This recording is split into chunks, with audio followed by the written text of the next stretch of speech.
ఆర్మూర్ ఎమ్మెల్యేపై తన ప్రత్యర్థి పొద్దుటూరి వినయ్ కుమార్ రెడ్డి హైకోర్టులో పిల్ దాఖలు చేశారు. ఎందుకంటే ఎన్నికల్లో ఇచ్చిన అఫిడవిట్లో ఆస్తుల వివరాలు సరిగా పేర్కొనలేదని చెప్పి హైకోర్టులో కేసు నమోదుకు ఫిర్యాదు చేశారు. దానికి అంతటికి సంబంధించి పొద్దుటూరి వినయ్ కుమార్ రెడ్డి కాంగ్రెస్ అభ్యర్థి, సమీప ప్రత్యర్థి, 2వ స్థానంలో గెలిచిన అభ్యర్థి వినయ్ కుమార్ రెడ్డి ఉన్నారు. వారు సార్ నమస్తే. ముఖ్యంగా చెప్పండి, మీరు ఆర్మూర్ ఎమ్మెల్యే పైడి రాకేష్ రెడ్డిపై కేసు ఎందుకు వేశారు? ఏం జరిగింది? మొదటగా ఆయన మీద అనుమానం ఉండే, ఎందుకంటే ఆయన ప్రాపర్టీస్ మనం అఫిడవిట్ చూసినాం. మామూలుగా బయట మార్కెట్లో అంకాపూర్లో ఆయన చెప్పుకోవడం 1000 కోట్లు నాకు 1000 కోట్లు అని చెప్పిండు. అఫిడవిట్లో పరిశీలిస్తే మొత్తం కలిపితే 8 కోట్లు 9 కోట్ల ఆస్తులు మించలే. ఏందా అని చెప్పి దాని వెనకాల చూసినాం, వెహికల్స్ చూసినాం, కొన్ని వెహికల్స్ మెన్షన్ చేశారు. దాని యొక్క డ్యూస్ ఏమన్నా ట్రాఫిక్కి పోలీస్ వాళ్ళకి సంబంధించిన డ్యూస్ ఉన్నాయని చెప్పి ఛాలెన్స్ చెక్ చేయడం జరిగింది. ఒక 5 వెహికల్స్ పైన ఛాలెన్స్ పెండింగ్ ఉన్నాయి. మనం ఒక పోటీలో ఉన్నప్పుడు కంపల్సరీ ప్రాపర్టీ ట్యాక్స్ కానీ మనం ప్రభుత్వానికి ఏదైనా చెల్లాల్సింది అన్నీ కూడా చెల్లించాలి. అది అది గ్యారంటీ. అది అంతేకాకుండా ప్రాపర్టీస్ మెన్షన్ చేసిండు. ఇక చూసినాం, ప్రాపర్టీస్ చూస్తే చాలా ప్రాపర్టీస్ ఉన్నాయి. మొత్తం తీరా చూస్తే అక్కడ ఏం లేదు. ఏందా అని చెప్పి ఒక్కొక్క ప్రాపర్టీ, ఒక 13 ప్రాపర్టీలు తెలంగాణ రాష్ట్రంలో ఉన్న ప్రాపర్టీస్ని చూస్తే ప్రతి ప్రాపర్టీ ఏదైతే మనం గవర్నమెంట్ వాల్యూ ఉంటుందో గవర్నమెంట్ వాల్యూ అనేది తప్పకుండా మెన్షన్ చేయాలి ఎవరైనా సరే. ఇప్పుడు నాకు ఇల్లు ఉంది, ఇల్లు గవర్నమెంట్ వాల్యూ ఒక 2.5-3 కోట్లు ఉండొచ్చు. మార్కెట్ వాల్యూ 14 కోట్లు 15 కోట్లు ఉంది. నేను 14 కోట్లు మార్కెట్ వాల్యూ అడిగారు, మనం 14 కోట్లు అని చెప్పి డిక్లేర్ చేయడం జరిగింది. ఆయన విషయానికి వస్తే ఇప్పుడు అంకాపూర్లో ఆయనకి ఇల్లు ఉంది. ఆ ఇల్లుని ఎవరిని చూసినా 10 కోట్లకు తక్కువ ఉండదు మార్కెట్ వాల్యూ. కానీ దాని మీద చూస్తే 46 లక్షలు మెన్షన్ చేయడం జరిగింది. 46 లక్షలు అంటే నాకు తెలిసి ఆ ఇంట్లో ఉన్న వస్తువులకు కూడా 46 లక్షలు సరిపోవు. అట్లాంటి పరిస్థితి ఏందని చూస్తే ఆయన భూమి అక్కడ ఉంది, 30 గుంటలు ఉంది, అంటే 3640 గజాలు ఎంతనో అక్కడ ఉంది. దాని వాల్యూ అక్కడ ఆయన మెన్షన్ చేయడం 6 లక్షలే మెన్షన్ చేశాడు. దాని విలువ చూస్తే ప్రభుత్వం వాల్యూ మార్కెట్లో మనం బోదలుచుకోవాలి. ప్రభుత్వం ఏదైతే వాల్యూ ఉందో 1700 రూపాయలు పర్ గజం ఉంది. ఇంటూ 3600 వేస్తే సుమారు 60 లక్షల రూపాయలు అవుతుంది. 60 లక్షలు ఎక్కడ, 6 లక్షలు ఎక్కడ? సరే, ఒక 5 లక్షలు అటు ఇటు ఉంటే పర్వాలేదు, అది ఎవరన్నా నడుస్తుంది. అలా అంతేకాకుండా బాగ్లింగంపల్లి అని ఒక ప్రాపర్టీ ఉంది, అక్కడ రూపాయికి వైద్యం అని చెప్పి ఒక వ్యవస్థను నడుపుతున్నారు. మరి అదేందో ఇప్పటికి నాకు కూడా అర్థం కాలే, దాని వెనకాల ఏముందనేది. ఇప్పుడు ఏదన్నా ఉంటే ఆర్మూర్లో పెట్టినామని చూసినా కానీ ఎక్కడో హైదరాబాద్లో పెట్టి నేను వైద్యం అందిస్తున్నా అని ప్రజలకి మాయమాటలు చెప్పి ఎలక్షన్లో గెలవడం జరిగింది. కనుక మనం దాని మీదనే ఎక్కువ శాతం కాన్సన్ట్రేట్ చేసినాం ఏం జరుగుతుందని. తర్వాత చూస్తే దాంట్లో ప్రాపర్టీ విలువ ఎప్పుడో కొన్నాడు, 2005లో 6లో కొన్నాడు, 85 లక్షలు ఎంతనో ఉండే. దాన్ని మొన్న అఫిడవిట్లో 1,25,00,000 చూపెట్టడం జరిగింది. అది సుమారుగా 10,000 పైన స్క్వేర్ ఫీట్స్ ఉన్నాయి. మినిమం వాల్యూ, ప్రభుత్వ వాల్యూ ఏముందా అని చూస్తే స్లాబ్స్ 2-3 స్లాబ్స్ ఉంటాయి. మినిమం తీసుకున్న 5,300 రూపాయలు మినిమం స్లాబ్ ఉంది. 5,300 ఇంటూ 10,000 చిల్లర అంటే 5.5 కోట్ల రూపాయలు అవుతుంది. 5.5 కోట్లు ఎక్కడ, 1,25,00,000 ఎక్కడ?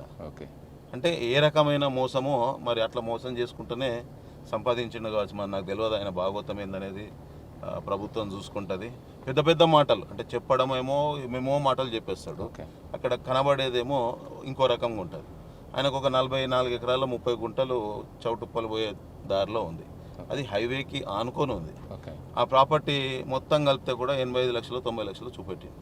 అక్కడ ఎకరం తక్కువ అంటే 1,50,00,000 రూపాయలు ఉంటుంది మార్కెట్ వాల్యూ.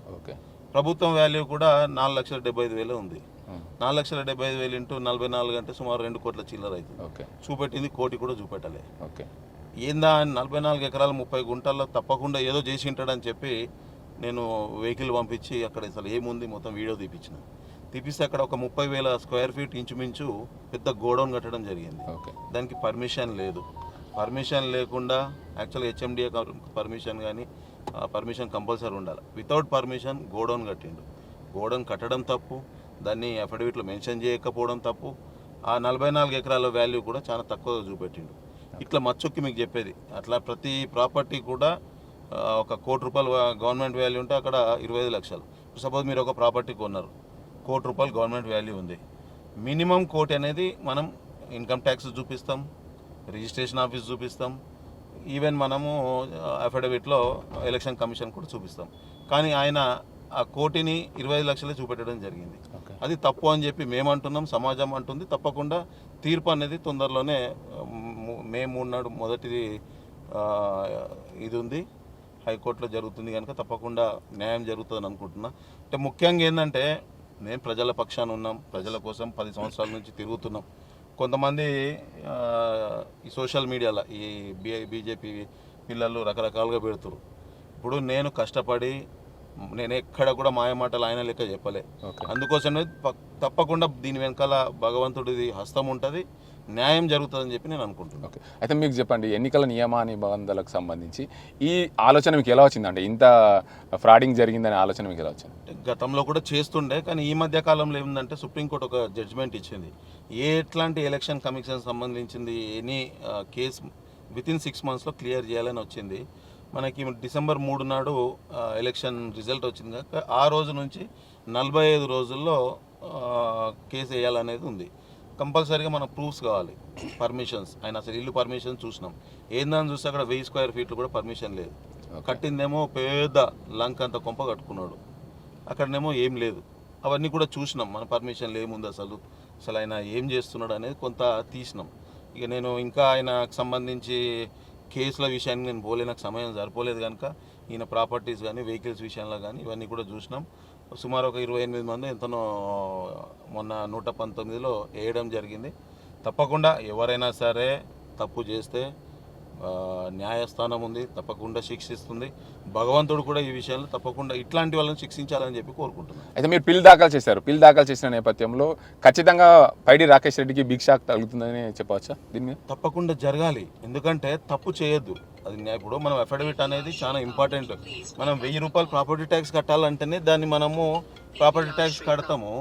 అట్లాంటిది ఇది చాలా పెద్ద తప్పిదం కనుక తప్పకుండా దానికి సంబంధించి కోర్ట్స్ ఉన్నాయి, దానికి సంబంధించిన వ్యవస్థ ఉంది, తప్పకుండా చూసుకుంటుంది. దాని అంటే ఏదైతే మే 3వ తారీఖు నాడు ఎలాంటి రిజల్ట్ వస్తుందని చెప్పి మీరు ఆశిస్తారు? మే 3 నాడే వస్తుందని కాదు, మే 3 నాడు వాళ్ళకి సంబంధించి వాళ్ళేమన్నా మనం ఆల్రెడీ ప్రతి క్యాండిడేట్ ఎవరైతే కాన్స్టిట్యున్సీలో పోటీ చేసిన 15 మందో 16 మందో ఉన్నారు, ప్రతి ఒక్కరికి కూడా మనం ఏదైతే ఫైల్ చేసినామో ఆయన ఏమేమి తప్పులు చేసిండో మనం సంతకాలు పెట్టి ప్రతి క్యాండిడేట్కి ప్లస్ ఎలక్షన్ కమిషన్కి మన సిఎస్కి ఇక్కడ ఉన్న ఆర్డీఓకి ప్రతి ఒక్కరు కూడా ఒక సెట్ ఆఫ్ కాపీ అందరు కూడా పంపిస్తాం, 1 or 2 పంపిస్తారు.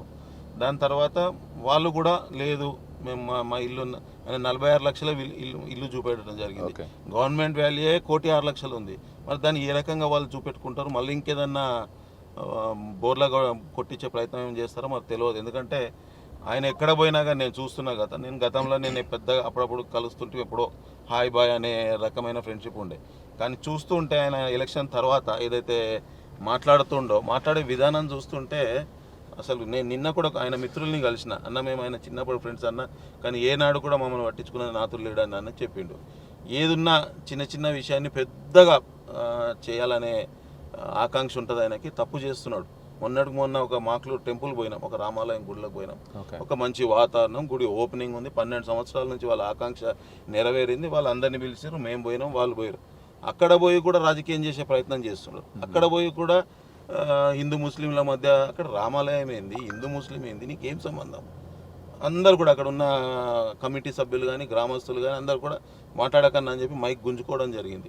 ఇట్లాంటి పరిస్థితి అక్కడనే కాదు, మొన్న ఒక మూవీ షూటింగ్ దాంట్లో కూడా రిలీజింగ్లో కూడా నారాయణమూర్తి గారు కూడా ఆయనని డైరెక్ట్గా మాట్లాడింది, నువ్వు తప్పు చేస్తున్నావు, తప్పుగా మాట్లాడుతున్నావు అని. మనం భారతదేశంలో ఉన్నాం, భారతదేశంలో ఉన్నప్పుడు అన్ని రకాల వాళ్ళు ఉంటారు. తప్పకుండా నీకు నచ్చింది నువ్వు చేసుకో, దాన్ని బయట ఇంకొకళ్ళని ఉద్దేశించి మాట్లాడడం ఎందుకు అని చెప్పి సందర్భంగా చెప్తున్నాను. అయితే ముఖ్యంగా చెప్పండి, మే 3 నాడు ఏదైతే ఈ కేసు బెంచ్ మీదకి వస్తుందో, బెంచ్ మీదకి వచ్చిన తర్వాత దాని ఏదైతే కేసు కొన్ని రోజులు జరుగుతుంటుంది, కానీ మీరు ఖచ్చితంగా ఆయన ఏదైతే ఎన్నికల కమిషన్ నిబంధనలకు లోబడి ఆయన ఖచ్చితంగా అఫిడవిట్లో పేర్కొనలేదు కాబట్టి ఖచ్చితంగా ఆయన పదవి పోవాలని మీరు దానికి సంబంధించి అంటే నియమ నిబంధనలు తప్పాడని చెప్పి పదవి ఎలాగైనా పోవాలని చెప్పి మీరు కోరుకుంటున్నారు? తప్పకుండా కోరుకుంటాం, ఎందుకంటే మనం కష్టపడి పని చేసినాం. సరే ఈయన మాయ మాటలు చెప్పిండు, ఊరూరికి 10 ఇండ్లు కట్టిస్తా అన్నాడు, ఇంకెక్కడెక్కడ పోతే ఏమేమి మాయలు చెప్పిండో, సంఘాలలోకి పోతే ఏమేమి చెప్పిండో, నన్ను కలిసే క్రమంలో చాలామంది చెప్తున్నారు, అన్న మా సంఘం కాంపౌండ్ వాళ్ళు కట్టిస్తా అన్నాడు, ఇంకో దానికి ఇది కట్టిస్తా అన్నాడు అని చెప్తుండ్రు. వాళ్ళు ఆల్రెడీ వాళ్ళకి అర్థమైపోయింది, ఈ ఎమ్మెల్యే అనేటైనా చెప్పింది ఒకటి, గతంలో ఎట్లయితే 10 సంవత్సరాలు ఆర్మూలో జరిగిందో అంతకన్నా ఎక్కువనే ఉన్నాడు ఇట్లాంటి వ్యక్తి అని కూడా ఎవరైనా ప్రతి ఒక్కరు కూడా చెప్తారు. వాళ్ళు ఇంకో విషయం కూడా చెప్తారు, మేము తప్పు చేసినాం, మిమ్మల్ని గెలిపించుకోవాల్సింది. సరే భగవంతుడు ఈ రకంగా అన్నా కానీ తీర్పిస్తాడని ఆర్మూలో ఒక పెద్ద చర్చ నిన్న మొన్నటి నుంచి, అన్న నువ్వు తప్పకుండా ఎమ్మెల్యే అవుతున్నావు అన్న, భగవంతుడు ఉన్నాడన్న నీ పక్కన అనేది ప్రజలు విశ్వసిస్తున్నారు. తప్పకుండా అట్లాంటి వాళ్ళకి శిక్ష పడాల్సిందే. అది భగవంతుడి ఆకాంక్ష, ప్రజల ఆకాంక్ష. రెండవ స్థానంలో ఉన్న మీరు ఖచ్చితంగా కేసు గెలిస్తే మీరు ఖచ్చితంగా ఎమ్మెల్యే అవుతారా? 1000% కావాల్సిందే. గతంలో కూడా అయినరు, ఇప్పుడు కూడా అవుతారు. గతంలో అయినరు, ఇప్పుడు కూడా కావాల్సిందే. అయితే ఆర్మూర్ నియోజకవర్గ ప్రజలకు ఇప్పటివరకు ఉన్న ఎమ్మెల్యే ఏదైతే పైడి రాకేష్ రెడ్డి కొనసాగుతున్నారు, మొన్న ఈ స్కూల్ కూడా మేము కట్టించామని చెప్పి చెప్తున్నారు. మొన్న 22 కోట్ల ఫండ్ తీసుకొచ్చిన ఆయన చేసింది చాలా చిన్న పని. అది నేను ఎప్పుడో గతంలోనే చెప్పిన, నేను ఆయన చేసే డబ్బు ఉందని చెప్తున్నాడు. చెప్పేటోడు మండలికి 1-2 స్కూళ్ళు దత్తత తీసుకోవాలని చెప్పి గతంలో చెప్పినా, ఇప్పుడు కూడా చెప్తున్నా. పైసలు ఉంటే ఇప్పుడు మేము చేసినాం, 10 సంవత్సరాల నుంచి సేవ చేసుకుంటూ ఇంటికి వచ్చినాం. రాత్రి వచ్చి నేను చేసిన ప్లాట్ఫామ్ మీద నిలబడి గెలిచి నేను డ్రామాలు చేయలే. నేను తయారు చేసిన ప్లాట్ఫామ్ అది. ఆ ప్లాట్ఫామ్ మీద నువ్వు గెలిచినావు, మంచిగా నువ్వు ఏదైతే హామీలు ఇచ్చినావో ఆ హామీలు నెరవేర్చడానికి పని చేయాలి. గత ఎంపీ అదే రకమైన మనిషి ఉన్నాడు, ఈ ఎమ్మెల్యే కూడా గట్లే ఉన్నాడు. ఆయనను ప్రజలు ఎందుకు గెలిపించారు? ఈ ప్రాంతం అభివృద్ధి చెందుతుంది. గతంలో కవిత ఎటువంటి అభివృద్ధి జరగలేదు కనుక పసుపు బోర్డు కావాలా అని చెప్పి ఒక ఆకాంక్షతో రైతులు, ప్రజలు అందరూ కూడా కవితని వ్యతిరేకించి అరవింద్ని గెలిపించారు. ఈ అరవింద్ ఏం చేస్తాడు? ఎదుటోని మీద ఎప్పుడు బట్టగాలు చేస్తాడు తప్ప నువ్వేం చేసినావు, ఈ ప్రజలకి నిన్ను గెలిపించిన ప్రజలకు ఏం చేసినావు అంటే ఏం లేదు. ఆర్మూర్ కాన్స్టిట్యున్సీలో ఆర్మూర్ పట్టణం ఉంది, మున్సిపాలిటీ ఉంది. సుమారు 1/3 పాపులేషన్ ఆర్మూర్ పట్టణంలోనే ఉంటుంది. పట్టణానికి ఏం ఇచ్చినావో చెప్పు. ఇప్పటి వరకు కూడా ఆర్మూర్ పట్టణానికి ఆయన కౌన్సిలర్లు ఉన్నారు, జనరల్ సెక్రటరీ ఉన్నాడు, జిల్లా బీజేపీ జనరల్ సెక్రటరీ ఉన్నాడు. ఒక్కొనికి ₹1 ఆయన ఫండ్ల నుంచి ఇచ్చింది లేదు. ఏం చేయడు, ఎదుటోని మీద బట్ట కాల్చి అది ఇది చెప్పుకుంటూ తిరుగుతాడు. కనుక తప్పకుండా న్యాయం జరుగుతుంది. ఇట్లాంటి వ్యక్తుల్ని ప్రజలు కాదు భగవంతుడు కూడా శిక్షిస్తాడు. మీతో పోటీ చేసిన మాజీ ఎమ్మెల్యే జీవన్ రెడ్డి కూడా కేసు వేశారు. ఆయన మీద అనేక కేసులు ఉన్నాయి. ఈ కేసుల మీద విచారణ జరపాలని చెప్పి ఆయన కూడా హైకోర్టులో కేసు వేసిన సమాచారం ఉంది. ఇద్దరు కలిసి ఒకేసారి అనుకొని వేసారా లేకపోతే ఏంది అసలు? ఇప్పుడు ఇది ఎట్లా ఉంటుంది అంటే ఇద్దరు కలిసి అనేది కాదు. నేను కూడా ఆర్టీవీలో చూసినాను. గతంలో ఆర్టీవీలో ఈ కేసు మెన్షన్ చేయలేదని ఆయన చెప్పినా కానీ నేను దాన్ని ఎక్కడ కూడా మాట్లాడలేదు. ఆయన తర్వాత నాకు ఎవరో చెప్పి వేసిరని చెప్పి మొన్న హైకోర్టులో ఏమేమి పడ్డాయి అంటే ఇట్లా ఈ రకంగా పడ్డాయి, నీ ఇంకో ఎమ్మెల్యే అభ్యర్థి కూడా వేసిండని చెప్పడం జరిగింది. ఏదైనా సరే ఒకటే, తప్పు ఉంటేనే మేము వేస్తాం. తప్పు లేకుండా ఆయన ఆస్తిని నేనేం అడగట్లేదు, ఆయన ఇంకోటి ఏదన్నా నేను అడగట్లేదు.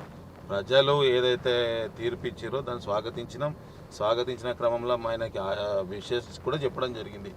కానీ ఆయన అఫిడవిట్ ఏదైతే యాజ్ పర్ ఎలక్షన్ నామ్స్ ప్రకారం ఉండాల్సినది లేదు కనుకనే మేము దాని మీద ఫైట్ చేస్తున్నాం. తప్పకుండా న్యాయం జరుగుతుంది. కోర్టులునే న్యాయం జరగడానికి భగవంతుడు కూడా ఉన్నాడు కనుక ఆయన పెద్ద మాటలు చెప్తాడు కదా, చూద్దాం భగవంతుడు ఏ తీర్పిస్తాడు అనేది తొందరలోనే తెలుస్తుంది. Okay, thank you very much. మొత్తంగా చూసుకోవచ్చు, ఆర్మూర్ ఎమ్మెల్యే పైడి రాకేష్ రెడ్డిపై పొద్దుటూరి వినయ్ కుమార్ రెడ్డి కాంగ్రెస్ అభ్యర్థి కేసు దాఖలు చేశాడు హైకోర్టులో. ఎన్నికల నియమ నిబంధనలకు సంబంధించి ఏదైతే ఆయనకున్న ఆస్తుల వివరాలు, అంకాపూర్ కానీ హైదరాబాద్ కానీ తనకున్న ఆస్తుల వివరాలకు సంబంధించి పూర్తి స్థాయిలో ఎన్నికల నియమ నిబంధనలకు లోబడి ఎక్కడ కూడా అఫిడవిట్లో దాఖలు చేయలేడు. కాబట్టి ఖచ్చితంగా దాన్ని అన్నింటినీ దృష్టిలో పెట్టుకొని మేము హైకోర్టులో కేసు వేసాం. ఖచ్చితంగా మేము గెలుస్తున్నామని చెప్పి ఆర్మూర్ కాంగ్రెస్ అభ్యర్థి 2వ స్థానం గెలిచాడు. ఖచ్చితంగా నేను ఎమ్మెల్యే అవుతాను, ఆయన ఖచ్చితంగా నేను కేసు గెలుస్తాను, ఆయన ఎమ్మెల్యే పదవి పోగొడతానని చెప్పి చెప్తున్నారు పొద్దుటూరి వినయ్ కుమార్ రెడ్డి.